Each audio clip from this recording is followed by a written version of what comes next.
国中米アジア最終予選も佳境を迎える中、インドネシアサッカー協会 PSSI は11月4日、アジア最終予選に臨むインドネシア代表メンバーを発表した。Seluruh pemain Jepang sudah tiba di Indonesia. Media asal Jepang menyebut, ternyata potensi kekuatan Indonesia lebih membuat Hajime Moriyasu khawatir dibandingkan dengan kekuatan Australia dan Arab Saudi yang cenderung lebih mudah dianalisis. Pengurusan berkas perpindahan Kevin Dix dari Federasi KNVB ke PSSI sudah tuntas. Kini Kevin Dix sudah resmi bisa menjalani laga debutnya melawan Jepang.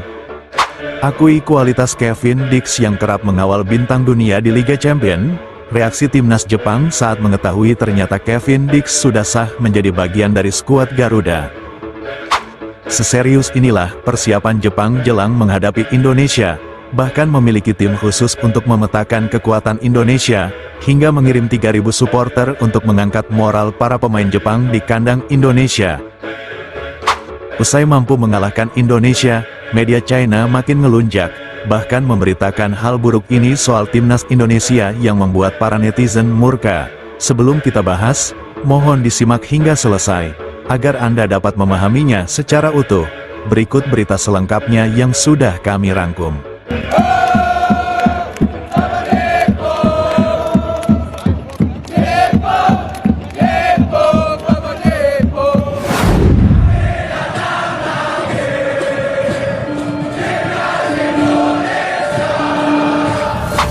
Seluruh pemain Jepang sudah tiba di Indonesia. Media asal Jepang menyebut, ternyata potensi kekuatan Indonesia lebih membuat Hajime Moriyasu khawatir dibandingkan dengan kekuatan Australia dan Arab Saudi yang cenderung lebih mudah dianalisis. Media elektronik asal Jepang mengaku, beberapa hari belakangan, Hajime Moriyasu benar-benar dibuat tidak tenang. Setelah menganalisa peta kekuatan Indonesia saat ini ternyata sangat berbeda dari Piala Asia lalu, Hajime mengaku, potensi kekuatan Indonesia lebih besar dari rival lainnya di grup C. Para pemain Indonesia begitu kompleks dan sulit untuk diprediksi secara akurat. Mereka memiliki latar belakang permainan yang berbeda-beda dan begitu kompleks. Hingga saat ini, media Jepang belum mengetahui strategi apa yang akan diusung Jepang saat melawan Indonesia. Akankah Jepang bermain menyerang? Namun strategi itu akan sangat beresiko tinggi dengan serangan balik cepat Indonesia. Ataukah Jepang cenderung akan bermain aman untuk lebih menilai permainan Indonesia, mengingat motivasi serta moral Indonesia sangat besar untuk meraih poin di kandang sendiri. Pengurusan berkas perpindahan Kevin Dix dari Federasi KNVB ke PSSI sudah tuntas. Kini Kevin Dix sudah resmi bisa menjalani laga debutnya melawan Jepang. Update berita terbaru soal Kevin Dix, ia dikabarkan sudah bisa debut di laga Timnas Indonesia kontra Jepang, yang merupakan matchday kelima grup C kualifikasi Piala Dunia. Menurut sumber yang diperoleh dari berbagai sumber kredibel, salah satunya dari Arya Sinulinga yang dikutip dari Okezone, proses perpindahan Federasi Kevin Dix sudah tuntas tadi pagi waktu Indonesia Barat. Kevin Dix akan berangkat dari Copenhagen, Denmark, menuju Jakarta menggunakan Qatar Airways pada Senin tanggal 11 November pukul 15.00 waktu setempat, atau jam 9 malam waktu Indonesia Barat. Ia dijadwalkan tiba di Jakarta pada Selasa tanggal 12 November pada jam 9 malam. Dari berita baik tersebut, artinya lini belakang timnas Indonesia akan semakin solid untuk mengawal para pemain Jepang, sekaligus memberi kenyamanan bagi lini depan skuad Garuda, untuk mematangkan strategi counter atak serangan balik cepat ke jantung pertahanan Jepang. Setelah resmi mengambil sumpah di Denmark, akhirnya Kevin Dix resmi menjadi WNI. Proses tersebut berjalan lancar. Ketua Umum PSSI Erick Thohir menyampaikan, kedatangan Kevin Dix untuk pertandingan melawan Saudi sangat dibutuhkan. Apakah Kevin Dix bisa bermain melawan Jepang? Kita sedang urus administrasi. Diketahui, walaupun Asnawi Mangkualam sudah bermain untuk klubnya, namun Sintayong tetap tidak memanggil Asnawi demi memasukkan Kevin Dix, pemain yang memiliki jam terbang tinggi untuk menghadapi Jepang dan Arab Saudi. Berita yang mengabarkan bahwa Kevin Dix sudah bisa bermain untuk menghadapi Jepang, ternyata juga menjadi sorotan Hajime Moriyasu, kehadiran bek tangguh yang kerap mengawal pemain bintang dunia tersebut, menurutnya akan membuat timnas Jepang semakin kerja keras. Jepang harus berhati-hati saat melawan Indonesia. Selain harus bermain di stadion besar yang akan dipenuhi fans Garuda, anak asuh Hajime Moriyasu juga harus menghadapi tantangan kuatnya pertahanan Indonesia. Di sisi lain, serangan balik Indonesia juga sangat berbahaya. Ini menjadi PR serius bagi Jepang. Strategi apa yang akan diterapkan pada tim Samurai Biru di GBK nantinya? Akankah Jepang memilih keluar menyerang secara frontal namun strategi itu penuh dengan resiko? Ataukah Jepang lebih memilih bermain aman?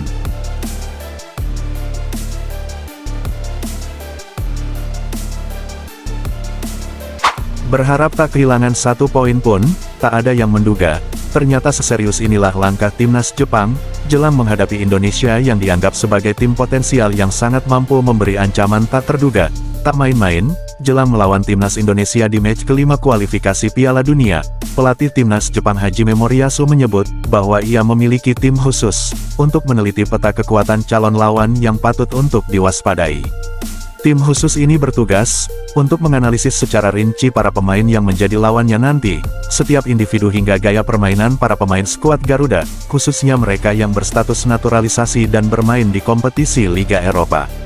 Seperti yang diketahui, timnas Jepang beranggapan bahwa kekuatan tersembunyi timnas Indonesia yang kini sudah dipenuhi pemain berkualitas yang berkompetisi di Eropa. Bahkan menurut Hajime Moriyasu sebelumnya, Indonesia berpotensi lolos otomatis ke Piala Dunia bersama Jepang, sebab bagi Jepang, hanya timnas Indonesia lah yang kekuatan utamanya hingga saat ini masih sulit diprediksi bahkan sulit ditebak. Direktur Timnas Jepang, Masakuni Yamamoto mengatakan bahwa, tim khusus dari Jepang ini memiliki analisis yang kredibel dan sangat kuat terhadap pemain naturalisasi bahkan calon pemain naturalisasi Timnas Indonesia, untuk memetakan kekuatan secara individu hingga kerangka kekuatan Timnas Indonesia. Kami memiliki staf analisis lawan yang begitu kuat, jadi kami memahami segalanya soal apa yang akan terjadi di lapangan nanti saat menghadapi Indonesia. Ia juga menambahkan, saya tidak akan merincinya satu persatu, tapi saya sudah memeriksa semuanya, bahkan selama proses pendekatan pemain naturalisasi Indonesia. Itulah ungkap Yamamoto, yang dikutip dari media Jepang. Dan yang membuat publik terkejut adalah, ternyata kerangka para pemain naturalisasi pemain Indonesia, memiliki kualitas yang hanya sedikit di bawah timnas Belanda. Jika para pemain Indonesia mampu bermain secara tim dengan baik dan padu, bahkan Jepang mulai khawatir jika itu sampai terjadi. Jepang akan merasa sangat malu jika sampai mengalami kekalahan dari Indonesia. Di sisi lain, timnas Indonesia memiliki potensi cukup besar untuk mengalahkan Jepang, dan ternyata, faktor chemistry hingga bongkar pasang pemain jadi problem utama timnas Indonesia untuk saat ini.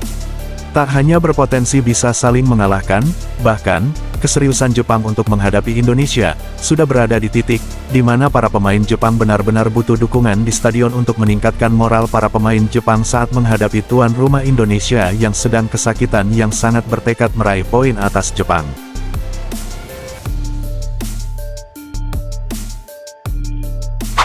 Buat murka netizen Indonesia, media China memberitakan, bahkan mendoakan timnas Indonesia seperti berikut. Media asal China Sohu mendoakan, bahkan mereka juga sangat yakin bahwa timnas Indonesia akan dibantai Jepang di kandangnya sendiri di Gelora Bung Karno, pada match kelima kualifikasi Piala Dunia. Seperti yang sudah diketahui, pertandingan timnas Indonesia melawan Jepang akan menjadi pertandingan yang begitu penting bagi Indonesia, sebab Indonesia sudah melewatkan kesempatan emas saat menghadapi China di Qingdao Stadium. Untuk laga kali ini melawan Jepang, menjadi laga yang sangat krusial. Skuad Garuda dituntut agar tidak sampai kalah dari King of Asia Jepang. Bahkan, PSSI menuntut tim besutan Sintayong harus mampu meraih poin, entah 1 poin, atau bahkan 3 poin dalam laga berat namun penting tersebut. Sejauh ini, timnas Indonesia baru mengoleksi 3 poin klasemen sementara grup C, hasil dari 3 kali seri dan sekali kalah. Adapun kekalahan itu justru didapat saat Indonesia bertandang melawan tim juru kunci China dengan kekalahan 2-1. Media China Sohu menyebut, timnas Indonesia dan Bahrain merupakan saingan utama China dalam memperebutkan posisi keempat besar, demi dapat lolos di babak keempat kualifikasi Piala Dunia. Sohu menyebut bahwa, timnas China akan berusaha habis-habisan untuk mengalahkan Bahrain pada tanggal 14 November mendatang. Tak hanya mengincar kemenangan saat menghadapi Bahrain, media China Sohu bahkan mengatakan, jika China mampu mengalahkan Bahrain, maka China akan langsung merangsak naik ke urutan 4. Sohu juga menyebut, sebab di pertandingan lain bisa dipastikan, Jepang dengan mudah akan mengalahkan Indonesia di kandang mereka Gelora Bung Karno. Berikut kutipan media Sohu tersebut. Peluang Indonesia untuk meraih poin sangat kecil, sebab mereka akan menghadapi tim paling kuat di Asia Jepang. Situasi ini akan jadi kesempatan bagi China untuk melepaskan diri dari posisi juru kunci klasemen grup. Jika China mampu mengalahkan Bahrain, tidak hanya membuat China naik satu tingkat, tapi juga akan langsung naik ke posisi keempat menggeser Bahrain dan Indonesia. Demikian ulasan Sohu. Media China itu memprediksi timnas Indonesia hampir bisa dipastikan kalah dari Jepang. Bahkan media China Sohu juga mengatakan, Indonesia tidak berpeluang lolos ke babak keempat. Berikut kutipan media China Sohu. Kemungkinan besar, Indonesia yang merupakan rival utama China sekaligus Bahrain, Indonesia dalam perebutan posisi keempat akan kalah dari Jepang. Mereka tidak akan memiliki peluang untuk lolos ke urutan 4 babak penyisihan grup selanjutnya. Demikian ulasan Sohu. Dari berita media China Sohu tersebut, membuat netizen Indonesia murka dari pernyataan China yang menganggap Indonesia tidak memiliki peluang, namun tak sedikit yang juga merasa optimis, untuk langsung membuktikan pada China. Kita lihat saja nanti apa yang akan terjadi, tim mana yang akan lolos atau bahkan menembus Piala Dunia, Indonesia, China atau bahkan tim kuat lainnya yang justru akan terlempar ke bawah. Mengingat grup C merupakan grup paling berat, semua negara berpotensi saling geser-menggeser, bahkan setiap tim berpeluang saling mengalahkan satu sama lain, semakin menarik untuk dinanti.